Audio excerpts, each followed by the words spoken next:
Top 10 des pièges à touristes en Chine, ne vous faites pas arnaquer. Les choses importantes doivent être répétées 3 fois. Évitez ces attractions touristiques. Aucune hésitation, elles vous arnaqueront. Je vais vous guider à travers les 10 attractions touristiques les plus trompeuses en Chine. 10e place, le temple Shaolin du Mont Song, Henan. Dans les années 80 et 90, le film de Jet Li Le Temple Shaolin a été largement populaire, ce qui a donné au temple Shaolin une grande exposition.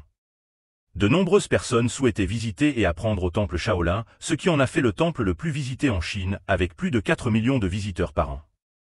Cependant, de nombreux touristes ne souhaitent pas y retourner après une première visite, car le temple Shaolin n'est plus le lieu sacré et tranquille du bouddhisme qu'il était autrefois, mais s'est transformé en un centre commercial déguisé en temple bouddhiste. Le temple Shaolin a traversé plus de 1000 ans de changements et a été détruit par des incendies à 3 reprises. La plupart des bâtiments actuels du temple ont été reconstruits à l'époque moderne, perdant ainsi leur charme ancien. De plus, l'entrée coûte 80 yuan, et si vous souhaitez brûler de l'encens, le prix est encore plus élevé, commençant à des dizaines de yuan, et dans certains cas atteignant des milliers de yuan pour un encens spécial. Il est également attendu que vous fassiez des dons, ce qui signifie qu'une simple visite au temple peut coûter plusieurs centaines de yuan. En outre, les guides touristiques incitent souvent les visiteurs à faire des dons coûteux. Malgré la mauvaise réputation du temple Shaolin, il y a toujours des croyants qui y font des pèlerinages, ce qui est peut-être la raison pour laquelle le temple continue de fonctionner de cette manière. 9e place, la tour de la grue jaune, Wuhan. Mes amis se disent adieu à la tour de la grue jaune, et en mars ils se dirigent vers Yangzhou, est un vers célèbre qui parle de la tour de la grue jaune. En visitant Wuhan, en plus de goûter aux nouilles sèches chaudes de Wuhan, la tour de la grue jaune est une autre attraction emblématique. Tout au long de l'histoire, de nombreux poètes et lettrés ont aimé monter à la tour de la grue jaune. Cependant, aujourd'hui, les habitants locaux la visitent rarement, la majorité des visiteurs sont des touristes d'autres villes. La tour de la grue jaune actuelle a été reconstruite en 1985, et la tour originale a disparu dans les flots du temps. La tour actuelle a été rénovée plusieurs fois, et même des ascenseurs y ont été installés, ce qui lui a fait perdre son charme ancien, et elle ne peut désormais être considérée que comme un monument culturel. Les touristes rapportent que l'intérieur est rempli de magasins vendant des peintures et de la calligraphie, et certains commentaires en ligne se souviennent même d'avoir vu des sous-vêtements masculins en vente dans la tour lorsqu'ils étaient enfants, ce qui ruine l'atmosphère décrite dans les poèmes. De plus, l'entrée coûte 70 yuan, mais il n'y a pas grand-chose à voir à l'intérieur, et tout semble artificiel. De nombreux visiteurs considèrent que visiter la tour de la grue jaune est une expérience qui ne vaut pas la peine. 8e place, tunnel de visite du Bund, Shanghai. Le tunnel de visite du Bund est le premier tunnel piétonnier sous la rivière Yangpu à Shanghai, situé au cœur de la ville. Au début, il a été promu comme un projet de transport visant à remplacer les ferries dans la région du Bund, mais avec le temps, les prix et les caractéristiques du tunnel ont découragé les résidents locaux. Il était clairement destiné aux touristes. Le tunnel a une longueur totale de 646 mètres et peut être traversé en quelques minutes. Cependant, l'espace à l'intérieur du tunnel est étroit, humide et mal ventilé, et il propose un spectacle de lumière de 3 minutes que beaucoup considèrent de mauvaise qualité et agaçant. Certains utilisateurs en ligne ont même dit que des effets spéciaux bon marché seraient plus attrayants. Ceux qui ont visité le tunnel regrettent souvent leur expérience et préfèrent dépenser seulement quelques yuan pour un ferry où ils peuvent profiter des vues le long de la rivière. 7e place, Disneyland Shanghai. Que Disneyland figure sur cette liste peut surprendre beaucoup, car c'est un endroit où beaucoup rêvent d'aller. Cependant, il y a plusieurs aspects négatifs à souligner. Tout d'abord, les prix des billets changent constamment. En basse saison, ils peuvent coûter entre 4 cents et 500 yuan, mais pendant les jours fériés, ils peuvent dépasser les 1000 yuan. En raison de la renommée de Disneyland, les touristes affluent, ce qui entraîne de longues files d'attente pour acheter des billets, et la présence de revendeurs qui font la queue avec des familles entières. Avant d'entrer dans le parc, les visiteurs doivent passer un contrôle de sécurité, et il est interdit d'apporter de la nourriture ou des boissons, donc ils doivent les acheter à des prix élevés à l'intérieur du parc. Une fois à l'intérieur, il faut attendre de longues files d'attente pour chaque attraction, parfois jusqu'à 1 ou 2 heures, ce qui rend l'expérience moins agréable, à moins d'utiliser des astuces spéciales pour éviter les files. De plus, il est rapporté que le personnel de Disneyland Shanghai a souvent une attitude peu amicale, ce qui a même conduit à des disputes avec les visiteurs. Après une journée de visite, de nombreux touristes se sentent épuisés et n'ont pu profiter que de très peu d'attractions. Certains ont même plaisanté en disant que l'expérience est plus frustrante que divertissante, et que seuls les naïfs tombent dans le piège. Curieusement, selon les statistiques, plus de la moitié des habitants locaux de Shanghai n'ont jamais visité Disneyland, est-ce vrai? Laissez votre commentaire pour le dire. 6e place, Zhengqiuan, Xiamen.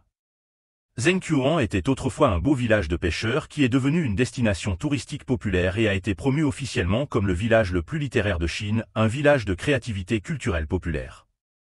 Cependant, aujourd'hui, il s'est transformé en une rue commerçante parmi d'autres. L'impact de la commercialisation a fait que Zhengqiuan n'est plus différent des autres rues de nourriture de rue, et les prix dans la région sont de plus en plus élevés, avec des pièges de plus en plus courants, ce qui a nui à sa réputation. De plus, il y a tellement de touristes que même pour manger, il faut faire de longues files d'attente, et la qualité de la nourriture n'est pas si bonne. De nombreuses boutiques anciennes qui existaient autrefois à Zhengqiuan ont disparu avec la transformation en site touristique. Dans d'autres quartiers de Xiamen, comme la rue Zongshan, il y a aussi de nombreuses rues de nourriture de rue, où vous pouvez trouver des restaurants locaux avec une très bonne cuisine. Bien que Zhengqiuan reste l'une des destinations touristiques les plus populaires de Xiamen, je ne recommande aucune de ces boutiques ni ne suggère aux touristes de visiter cet endroit. 5e place, source des papillons à Dali, Yunnan. La source des papillons est l'une des attractions touristiques les plus célèbres de Dali, Yunnan, et a une grande importance dans la culture bai, représentant la fidélité en amour. Pendant le festival annuel des papillons, des milliers de papillons volent de toutes les directions, créant un spectacle impressionnant. Cependant, l'expérience des touristes n'est souvent pas bonne. Premièrement, il faut payer un billet d'entrée pour entrer à la source des papillons, et l'endroit est relativement petit, il peut être parcouru en une demi-heure. À part la source, il n'y a pas grand-chose d'autre à voir dans les environs. La petite zone de la source est souvent bondée de touristes, ce qui rend l'expérience moins agréable. Les jours sans papillons, il ne reste que l'eau de la source à voir, et en raison de facteurs environnementaux, il y a de moins en moins de papillons. Sauf pendant quelques jours en avril, il est difficile de voir beaucoup de papillons. On dit aussi qu'après la mort de l'arbre ancien près de la source, les papillons sont devenus plus rares. De plus, le fond de la source est rempli de pièces de monnaie jetées par les touristes, en faisant un puits à souhait. Si vous y allez pour des raisons sentimentales, cela peut encore en valoir la peine. 4e place, maison de la famille Qiao, Jinzhong, Shaanxi. La popularité de la série télévisée Maison de la famille Qiao a fait connaître cette résidence traditionnelle du nord de la Chine. Connue comme un joyau de l'architecture résidentielle du Nord, la maison de la famille Qiao était autrefois un site touristique de classe 5A.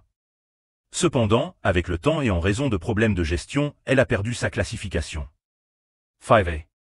Ces dernières années, la réputation de la maison de la famille Qiao s'est détériorée, et beaucoup ont souligné qu'il s'agit de la destination la plus trompeuse du Shaanxi. Le problème principal est que les prix des billets ont constamment augmenté, passant de 40 yuan au départ à 138 yuan, et après avoir perdu sa classification 5A, ils n'ont baissé que de 23 yuan. Maintenant, le prix pour les adultes est toujours de 115 yuan. De plus, la commercialisation a conduit à la rénovation et à l'agrandissement de nombreuses structures anciennes, et certaines parties ont été louées à des commerçants pour ouvrir des boutiques, ce qui a affecté l'atmosphère du lieu. La maison de la famille Qiao a été envahie par les vendeurs, la transformant en une rue de boutiques de souvenirs, ce qui a encore détérioré l'environnement. Cependant, la maison de la famille Qiao reste un exemple unique d'architecture ancienne, et pour ceux qui s'intéressent à l'architecture traditionnelle, cela peut encore valoir la peine d'être visité. 3e place, Montagne de Feu, Turpan, Xinjiang.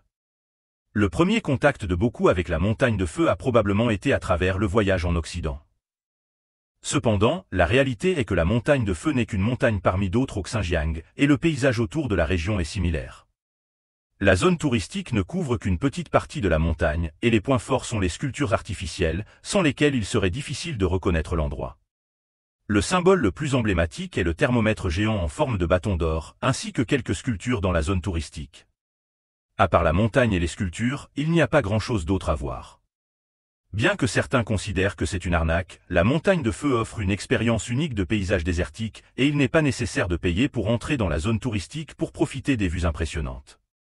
2e place, Cap du bout du monde, Sanya, Henan. Le Cap du bout du monde a été immortalisé dans la littérature et est devenu un symbole de romantisme attirant de nombreux touristes. Comme l'une des destinations les plus célèbres de Sanya, Henan, beaucoup rêvent de le visiter. Cependant, ceux qui y sont allés sont souvent déçus. Bien que le Cap du bout du monde soit un site touristique de classe 4A, une fois sur place, à part quelques rochers avec des inscriptions, il n'y a pas grand-chose d'autre à voir. Les touristes font de longues files d'attente pour se prendre en photo à côté des rochers portant les mots Cap du bout du monde, et après cela, il n'y a plus grand-chose à faire. Payer 100 yuan juste pour voir quelques rochers est une expérience que beaucoup considèrent décevante. De nombreux visiteurs sont attirés par le nom évocateur du lieu, espérant y trouver des paysages de rêve, mais la réalité est souvent décevante. Première place, Temple Shangwang, Shanghai. Le temple Shangwang est l'une des destinations les plus emblématiques de Shanghai, et presque tous les touristes qui visitent la ville l'ont sur leur itinéraire. Certains croient que le temple Shangwang est un bon endroit à visiter et ne se sentent pas arnaqués, et il est vrai que c'est un site intéressant avec un mélange de nourriture et de boutiques, et il est devenu une rue commerçante très développée. Cependant, tout y est cher, dépenser des centaines de yuan pourrait seulement satisfaire une envie ou vous permettre d'acheter un petit souvenir, et beaucoup quittent le temple Shangwang avec une mauvaise expérience d'achat. Les résidents locaux ne vont presque jamais au temple Shangwang pour manger ou faire du shopping, et les aliments qui y sont vendus ne sont pas vraiment typiques de Shanghai. Il est préférable de traverser la rue jusqu'à la place du peuple, où la qualité est supérieure. Aujourd'hui, les rues de nourriture à travers le pays sont similaires, et à part se promener, il n'est pas recommandé de consommer au temple Shangwang. C'est tout pour aujourd'hui, merci à tous.